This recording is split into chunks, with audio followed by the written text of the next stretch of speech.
All right, what's going on, guys? Thursday night football is in the books. Eagles take down the Commanders in a matchup for first place in the NFC East. 26-18 is the final. Felt like the Commanders were going to pull it off until Saquon Barkley said, I am the captain. Put it on my shoulders. I will carry the burden.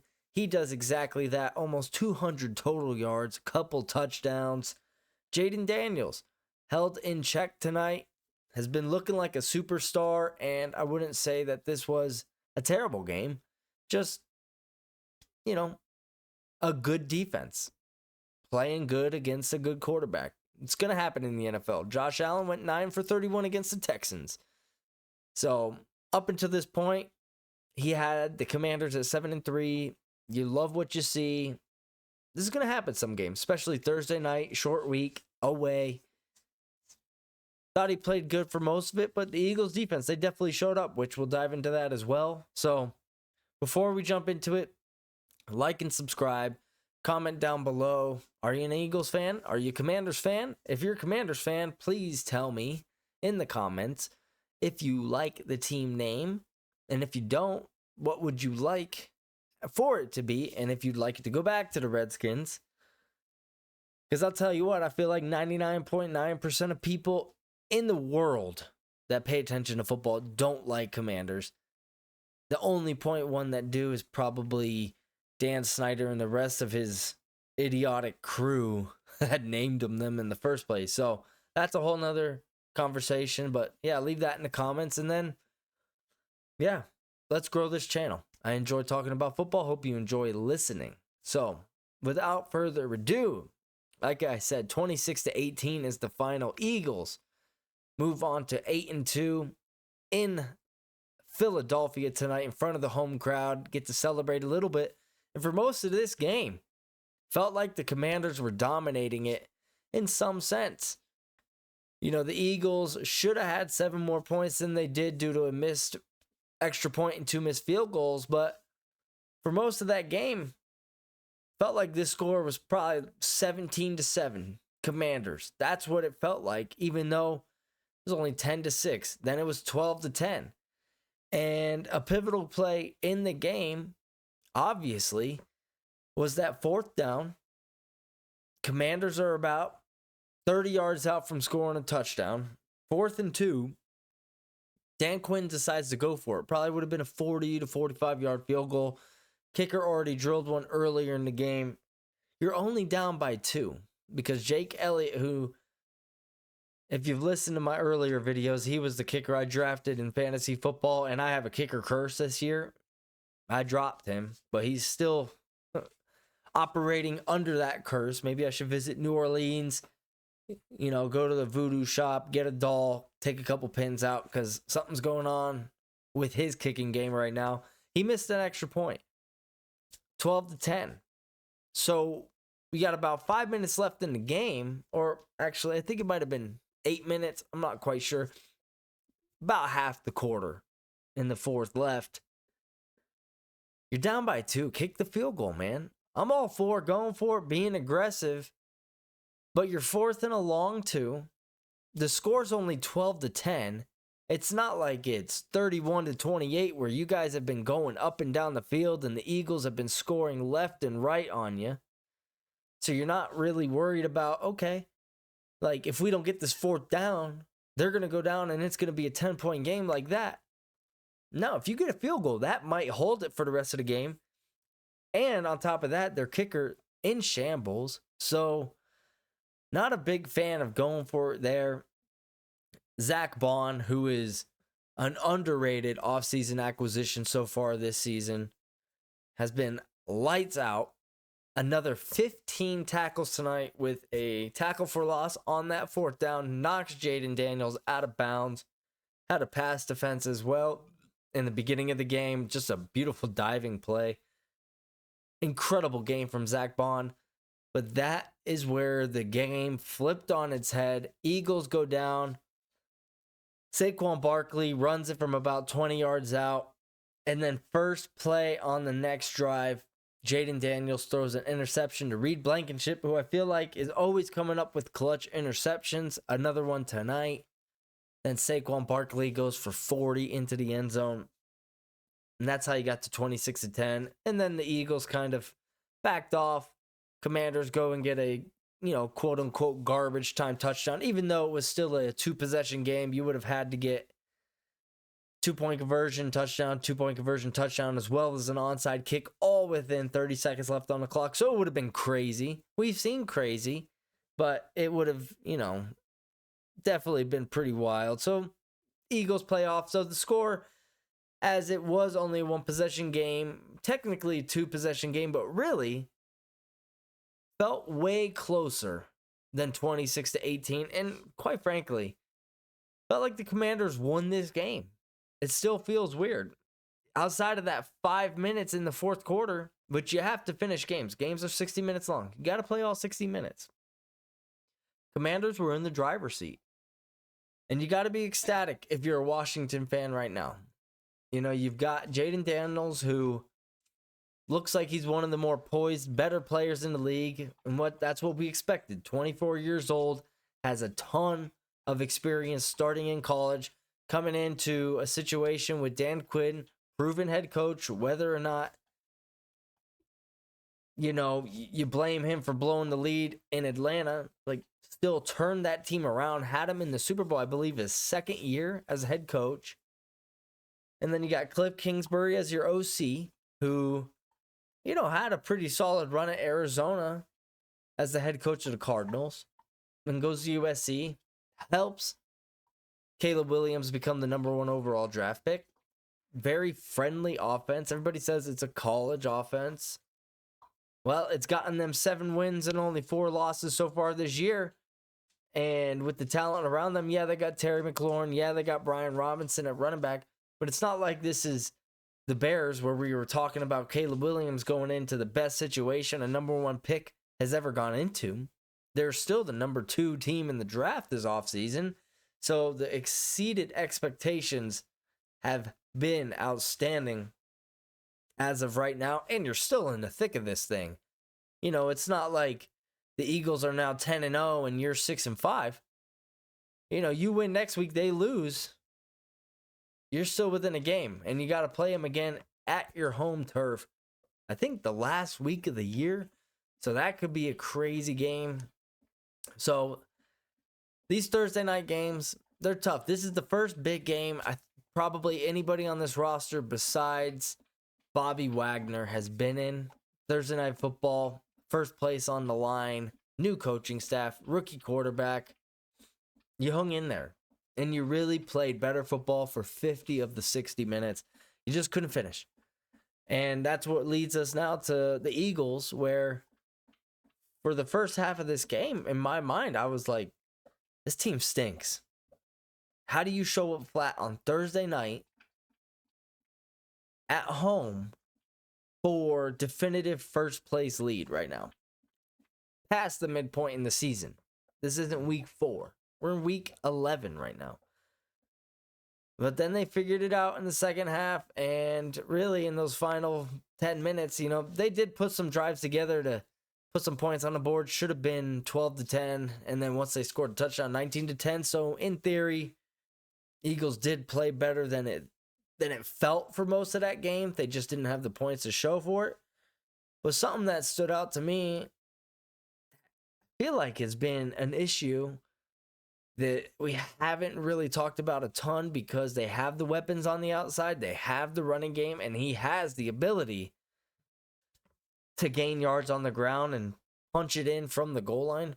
But Jalen Hurts, he does not see the field well.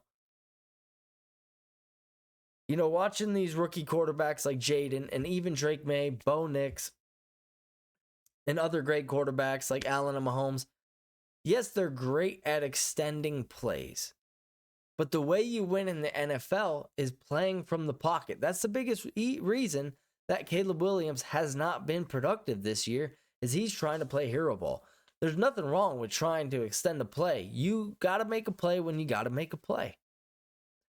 But when you watch somebody like Caleb Williams and Jalen Hurts, when they drop back and they have a 6-yard out or a 7-yard spot or a slant up over the middle, linebacker flies out, that guy peeks open. You got to stick your foot in the ground and drill that thing. Because newsflash, if you hit a 6-yard out 10 times, that's 60 yards. You're scoring a touchdown. And you just felt like tonight, he does not like throwing over the middle. And quite frankly, I can't think in my head. Where else would you think? That's another thing. When did he throw over the middle tonight? And when was it complete? And the ones that he did throw to the outside were not accurate. And he's elite on the ground. There's no doubt about it. And he's elite throwing it deep, for sure.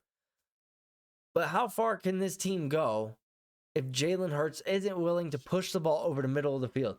Because it's incredibly easy to defend the sidelines. You have a corner playing inside leverage. You have a safety over the top guard in the boundary. Easy peasy. You're not going to get the back shoulders unless you're playing in man coverage. And you're obviously not going to get the rainbow drops because that safety's going to come over and pick it off. You have the weapons to go over the middle. You traded for Jahan Dotson. You have Dallas Goedert.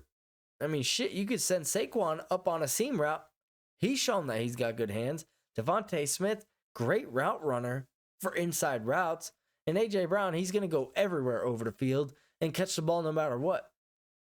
But you got to start hitting some of these because that is, in turn, you have a great running game. So you're obviously not worried about linebackers not playing honest football. They have to play near the line of scrimmage. But now if you start attacking the middle where these corners, they can't just bank on the fact that you're going to go outside. Run some of these routes over the middle because those guys are already out on the boundary. Send Dallas Goedert on a play action. It's going to be wide fucking open. And it just seems like he doesn't want to hit it. Or if he does, it's late. And sometimes they're still completed, but they're a tick late where that ruins your ability to run after the catch or to not get your guy reamed or, his bell rung. That's really, to me, the Achilles heel of this team. Because Saquon is electrifying. The defense, Quinyon Mitchell, Cooper DeJean, their first 2 draft picks this year, Jalen Carter, Zach Bond. I mean, this team, Nakobe Dean, the linebacker out of Georgia, 3rd-round pick a couple years ago. This defense is really coming along. And they got a lot of young talent with some nice veteran presence with Brandon Graham and Darius Slay, CJ GJ. This defense might be a little bit more formidable on top of the fact we haven't even talked about him, but Nolan Smith is coming along. Josh Sweat had a sack tonight. And have we even noticed Bryce Huff, who was their offseason acquisition from the Jets this year, who almost had double-digit sacks last year, I believe?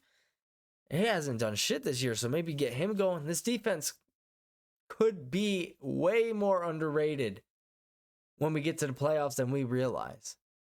But they've got to be able to attack over the middle of the field, especially with all the different things they can do on offense.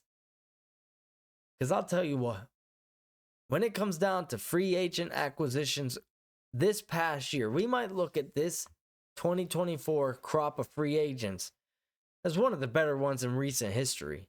I mean, you had Zach Bond and Saquon Barkley, but then you had Derrick Henry to the Ravens. These 2 running backs, I mean, they're both almost over 1,000 yards already.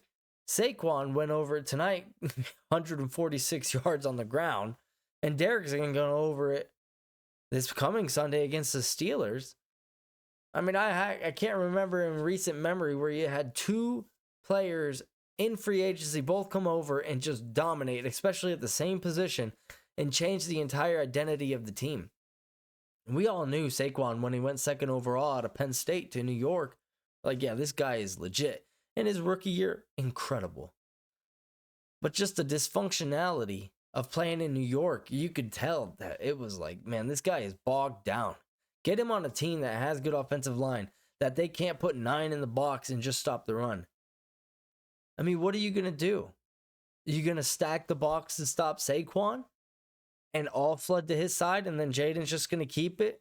Or are you going to hit A.J. Brown over the top or Devontae Smith on a deep comeback? They have to play honest, and he is eating people alive this season. To me, MVP wise, it's Saquon and Lamar. And you could definitely give some love to Derek, and he's been great. But if we're talking MVP, most valuable player, Saquon Barkley has looked as valuable as anybody in the league. And right now, he would get votes, no doubt about it. Think about this. The Giants didn't want to give him, what was it, about $10 million per year? Or, yeah, $12 million per year, I believe. 17 guaranteed. That's insane. And if I'm a Giants fan, I'm sick to my stomach. He has looked like the best player in the league if Lamar Jackson suddenly retired right now. It's incredible. And you didn't want to pay him $12 million a year. Jerry Jones, you didn't want to pay him. You didn't want to pay Derrick Henry $8 million a year. And these two guys right now have 2,000 rushing yards combined, and we're barely halfway through the season. And your rushing offense is dog shit. And the Giants, thank God you drafted Malik Neighbors, and he is a damn good football player, because if not, your offense would look like the Little Giants. No pun intended, considering your team name. What does being cheap get you? Nothing. When I go to the grocery store, if I want the Country Rock butter and it's 50 cents more than the off-brand, but I know it's going to taste better, I don't think about it. I spend the 50 cents. If I want to quench my thirst with an ice cold Dr. Pepper on the ride home and it only costs me an extra $2, guess what? I enjoy my ride home because I've got my favorite drink. Sometimes just spend the damn money. They say you can't take a Hertz to heaven, but you can't take a bank account either. Your black card for MasterCard ain't coming with you, no matter what pocket you try to hide it in. So if I'm a Giants fan, if I'm a Cowboys fan, I'm pissed off. But if I'm an Eagles fan, I'm fucking ecstatic.